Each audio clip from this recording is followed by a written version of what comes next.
사랑하는 대학교의 성도 여러분, 2021년 7월 28일 수요일 아침 주님의 이름으로 문안드립니다. 오늘도 성령의 도우심으로 주의 말씀이 깨달아지는 귀한 아침이 되기를 간절히 소망합니다. 함께 보실 하나님의 말씀은 이사야 49장 14절에서 26절까지 말씀입니다. 오직 시온이 이르기를 여호와께서 나를 버리시며 주께서 나를 잊으셨다 하였거니와 여인이 어찌 그 젖먹는 자식을 잊겠으며 자기 태에서 난 아들을 긍휼히 여기지 않겠느냐. 그들은 혹시 잊을지라도 나는 너를 잊지 아니할 것이라. 내가 너를 내 손바닥에 새겼고 너의 성벽이 항상 내 앞에 있나니 내 자녀들은 빨리 걸으며 너를 헐며 너를 황폐하게 하던 자들은 너를 떠나가리라. 내 눈을 들어 사방을 보라. 그들이 다 모여 내게로 오느니라. 나 여호와가 이르노라. 내가 나의 삶으로 맹세하노니 내가 반드시 그 모든 무리를 장식처럼 몸에 차며 그것을 띠기를 신부처럼 할 것이라. 이는 내 황폐하고 적막한 곳들과 내 파멸을 당하였던 땅이 이제는 주민이 많아 좁게 될 것이며 너를 삼켰던 자들이 멀리 떠날 것이니라. 자식을 잃었을 때에 낳은 자녀가 후일에 내 귀에 말하기를 이곳이 내게 좁으니 넓혀서 내가 거주하게 하라 하리니 그때에 내가 내 마음에 이르기를 누가 나를 위하여 이들을 낳았는고 나는 자녀를 잃고 외로워졌으며 사로잡혀 유리하였거늘 이들을 누가 양육하였는고 나는 홀로 남았거늘 이들은 어디서 생겼는고 하리라. 주 여호와가 이같이 이르노라. 내가 문 나라를 향하여 나의 손을 들고 민족들을 향하여 나의 기치를 세울 것이라. 그들이 내 아들들을 품에 안고 내 딸들을 어깨에 메고 울 것이며 왕들은 내 양보가 되며 왕비들은 내 유모가 될 것이며 그들이 얼굴을 땅에 대고 내게 절하고 내 발에 티끌을 핥을 것이니 내가 나를 여호와인 줄을 알리라. 나를 바라는 자는 수치를 당하지 아니하리라. 용사가 빼앗은 것을 어떻게 도로 빼앗으며 승리자에게 사로잡힌 자를 어떻게 건져낼 수 있으랴. 여호와가 이같이 말하노라. 용사의 포로도 빼앗을 것이요 두려운 자의 빼앗은 것도 건져낼 것이니 이는 내가 너를 대적하는 자를 대적하고 내 자녀를 내가 구원할 것임이라. 내가 너를 억압하는 자들에게 자기의 살을 먹게 하며 새 술에 취함같이 자기의 피에 취하게 하리니 모든 육체가 나 여호와는 내 구원자요 내 구속자요 야곱의 전능자인 줄 알리라. 아멘. 오늘 본문은 하나님의 약속을 의심하며 아직도 불평하는 바벨론 포로들을 향하여 끝까지 당신의 구원 약속을 믿게 하려고 애쓰시는 하나님을 보여주고 있습니다. 14절 말씀을 보십시오. 오직 시온이 이르기를 여호와께서 나를 버리시며 주께서 나를 잊으셨다 하였거니와. 14절은 시온의 불평을 기록하고 있습니다. 여기서 시온은 본토에 남아있는 이스라엘 백성들을 의미합니다. 이들이 무엇이라고 불평하고 있습니까? 여호와께서 나를 버리시며 주께서 나를 잊으셨다라고 불평하고 있습니다. 시온의 입장에서 볼 때 70년 동안 하나님이 이스라엘 백성을 모른 채 하셨던 것이니 충분히 보일 수 있는 반응으로 보입니다. 하지만 하나님은 이런 이스라엘 백성들을, 이런 시온을 꾸짖지 않으시며 이들을 설득하십니다. 15절 말씀 보십시오. 여인이 어찌 그 젖먹는 자식을 잊겠으며 자기 태에서 난 아들을 긍휼히 여기지 않겠느냐. 그들은 혹시 잊을지라도 나는 너를 잊지 아니할 것이라. 시온을 향한 하나님의 애타는 마음이 잘 표현되고 있습니다. 어머니가 자기 자식을 잊지 못하는 것처럼 하나님께서도 자식을 긍휼히 여기시노라 라고 말씀하십니다. 하지만 하나님의 사랑은 모성애 수준에 그치지 않습니다. 모성애가 미치지 못하는 부분이 분명 존재하는 법이지요. 하지만 하나님의 사랑은 미치지 못함이 없고 끊어짐이 없습니다. 그리고 그 놀라운 하나님의 사랑으로 나는 너를 잊지 아니할 것이다 라고 약속해 주십니다. 이어지는 16절 말씀은 하나님께서 시온을 잊지 못하는 이유에 대해서 설명하고 있습니다. 16절을 보십시오. 내가 너를 내 손바닥에 새겼고 너의 성벽이 항상 내 앞에 있나니. 하나님께서 시온을 잊지 않으시는 이유, 하나님께서 시온을 당신의 손바닥에 새기셨기 때문입니다. 이 말씀은 이스라엘 백성에게 무교절을 지킬 것을 명령하시는 하나님의 모습을 연상시킵니다.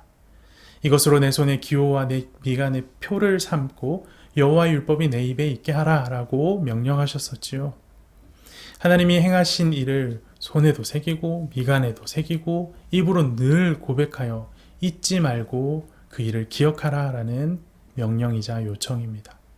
그런데 이 명령이 하나님의 일반적인 요청 혹은 명령이 아니었던 겁니다. 하나님께서도 자기의 손바닥에 시온을 새기셨던 것이며 그렇게 손바닥에 새기시고 한시도 그들을 잊지 않으시며 그들을 지키셨던 겁니다. 그리고 앞으로도 그렇게 지켜나가실 것이다 라고 약속하십니다. 그 지키심이 어떻게 이어질 것인지 17절 말씀을 보십시오. 내 자녀들은 빨리 걸으며 너를 헐며 너를 황폐하게 하던 자들은 너를 떠나가리라. 비록 지금의 시온은 이방의 침략으로 인해 무너지고 황폐하게 되었지만 시온의 자녀들이 빨리 걸어 시온으로 돌아가게 되면 시온을 헐며 황폐하게 하던 자들은 속히 시온을 떠나게 될 것이다 라고 주님께서 약속하십니다. 시온의 해방과 구원을 약속하고 계신 것이죠. 계속해서 18절 말씀 보십시오. 내 눈을 들어 사방을 보라.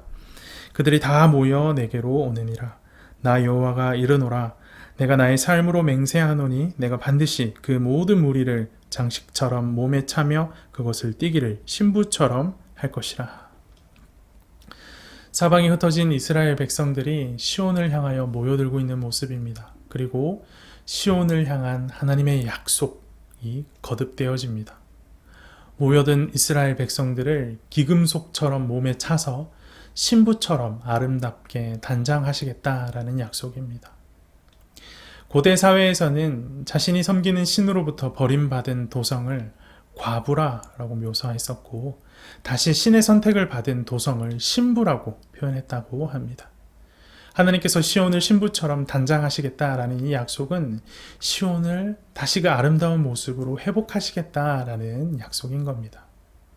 계속해서 시온의 회복에 대한 말씀이 이어집니다. 19절, 20절 말씀을 보십시오. 이는 내 황폐하고 적막한 곳들과 내 파멸을 당하였던 땅이 이제는 주민이 많아 좁게 될 것이며 너를 삼켰던 자들이 멀리 떠날 것이니라.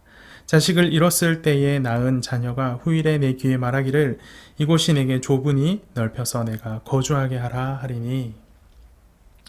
황폐하고 적막했던 시온이 이제는 주민이 많아 비좁게 될 것이다 라고 말씀하십니다. 그리고 자녀들이 이곳이 내게 좁으니 넓혀서 내가 거주하게 하라 라고 요청하게 될 것이다 라고 말씀하십니다. 원래 상태로 돌아오는 것을 넘어서는 놀라운 회복이 있을 것임을 약속하시는 겁니다. 시온은 예상치도 못한 이 회복의 약속 앞에 어안이 벙벙한 모습을 보입니다. 21절 말씀을 보십시오. 그때에 내가 내 마음에 이르기를 누가 나를 위하여 이들을 낳았는고 나는 자녀를 잃고 외로워졌으며 사로잡혀 유리하였거늘 이들을 누가 양육하였는고 나는 홀로 남았거늘 이들은 어디서 생겼는고 하리라.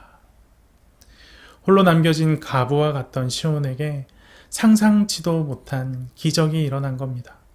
모두 죽었다라고 생각했는데 모든 것이 다 끝났다라고, 나는 철저히 혼자 되었다라고 생각을 했는데 사방에서 그의 자녀들이 몰려들고 있습니다. 눈으로 보고도 도저히 믿어지지 않은 광경인 것입니다. 더욱 놀라운 광경이 이어집니다. 22절, 23절 말씀을 보십시오. 주 여호와가 이같이 이르노라. 내가 문 나라를 향하여 나의 손을 들고 민족들을 향하여 나의 기치를 세울 것이라. 그들이 내 아들들을 품에 안고 내 딸들을 어깨에 메고 올 것이며 왕들은 내 양부가 되며 왕비들은 내 유모가 될 것이며 그들이 얼굴을 땅에 대고 내게 절하고 내 발에 티끌을 핥을 것이니 내가 나를 여호와인 줄 알리라. 나를 바라는 자는 수치를 당하지 아니하리라. 문 나라와 민족들이 시온의 아들들을 품에 안고 딸들을 어깨에 메고 시온에게 달려오고 있습니다. 자신의 자녀들을 빼앗아 갔노라 생각했던 문 나라의 왕들은 시온의 자녀들의 양부였으며 그들의 왕비들은 시온의 자녀들을 젖먹여 키우는 유모였습니다. 상상치도 못한 반전이 일어난 겁니다. 하나님께서 시온의 모든 아픔과 슬픔을 반전시키셨습니다. 그리고 계속해서 그 반전이 이어집니다. 24절에서 26절까지 말씀 보십시오. 용사가 빼앗은 것을 어떻게 도로 빼앗으며 승리자에게 사로잡힌 자를 어떻게 건져낼 수 있으랴. 여호와가 이같이 말하노라. 용사의 포로도 빼앗을 것이요 두려운 자의 빼앗은 것도 건져낼 것이니 이는 내가 너를 대적하는 자를 대적하고 내 자녀를 내가 구원할 것임이라. 내가 너를 억압하는 자들에게 자기의 살을 먹게 하며 새술의 취함같이 자기의 피에 취하게 하리니 모든 육체가 나 여호와는 내 구원자요 내 구속자요 야곱의 전능자인 줄 알리라. 보통 전쟁에서는 승리자가 취한 전리품을 다시 빼앗으며 또 승리자에게 사로잡힌 자를 다시 구출할 길이 없습니다. 한 번 빼앗기면 끝인 것이죠.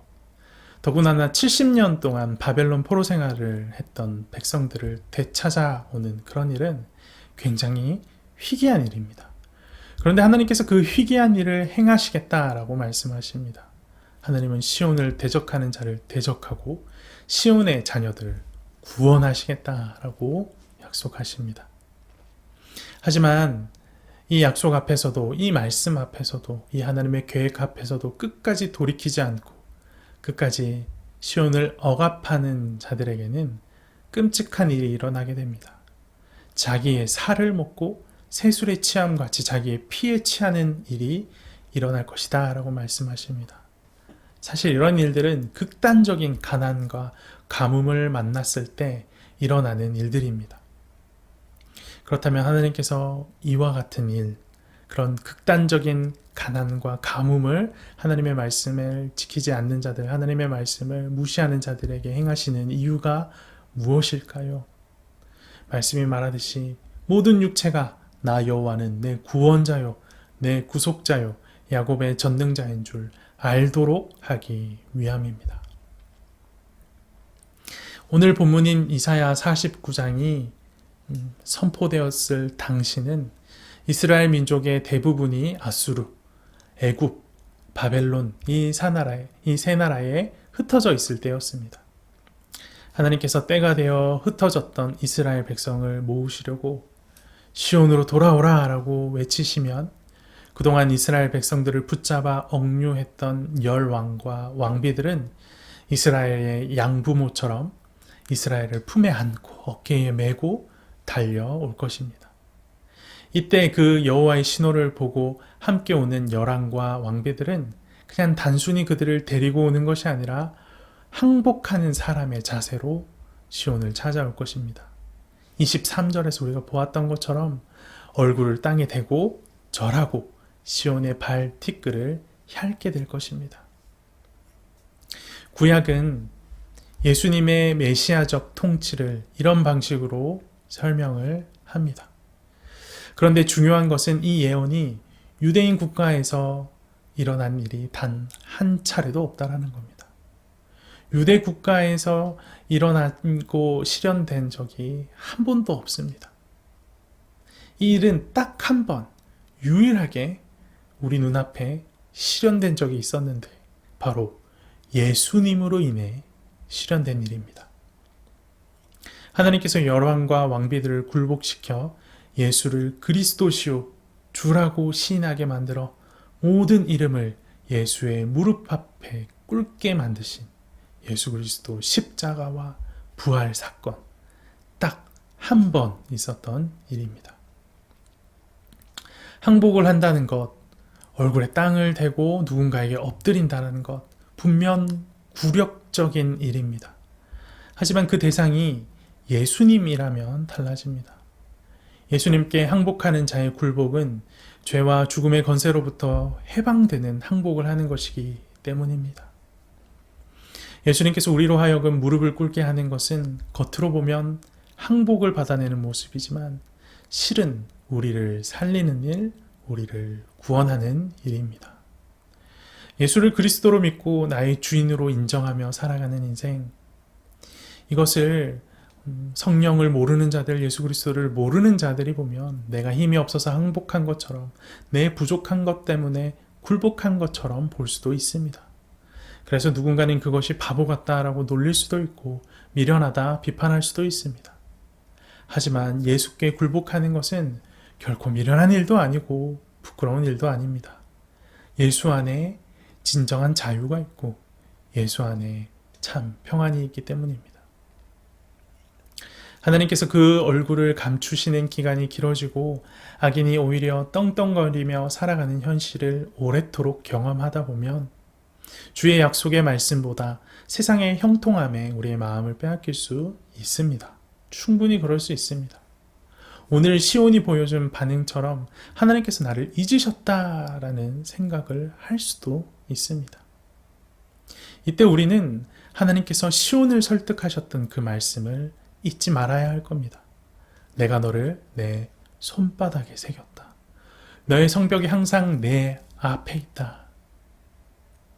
주님이 얼굴을 감추실 수는 있어도 그 결코 내 이름을 잊지 않으시며 주님께서 나의 성벽을 지키고 계십니다.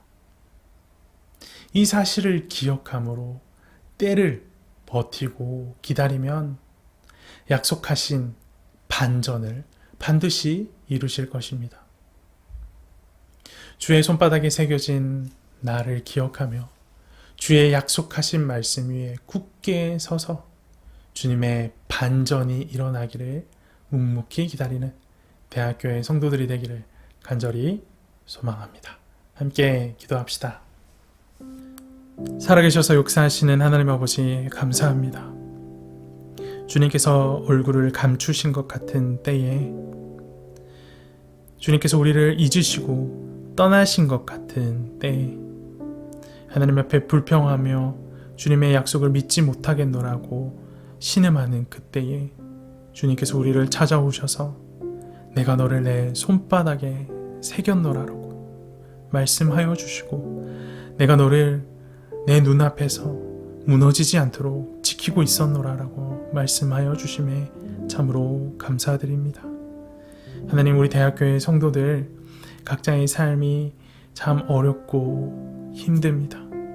때로는 주님께서 그 얼굴을 감추신 것 같은 그런 모습으로 하루하루를 살아갈 때가 있음을 기억합니다. 주님, 하지만 그럼에도 우리가 포기하지 말아야 할 것은 주님께서 그 손바닥에 우리를 새기셨음을 깨달았기 때문입니다. 하나님, 이 약속의 말씀, 주님께서 우리를 손바닥에 새기시며 우리를 지키시고 계신다는 그 약속의 말씀 잊지 않고 주님께서 우리 가운데 약속하신 하나님의 언약의 말씀들이 반드시 성취될 것을 묵묵히 기다리는 대학교의 성도들이 될 수 있도록 인도하시고 함께하여 주시옵소서. 열방의 상황, 내가 지금 처한 상황으로 보았을 때는 결코 일어날 수 없을 것 같은 일들을 하나님께서 행하시는 것을 봅니다. 모든 일들이 반전되어 나에게 가장 선한 것으로 열매 맺게 되는 것을 말씀을 통해 확인합니다. 이런 역전의 일이, 이런 반전의 역사가 우리 모든 대학교의 성도들의 삶에도 동일하게 일어날 수 있도록 인도하시고 함께하여 주시옵소서.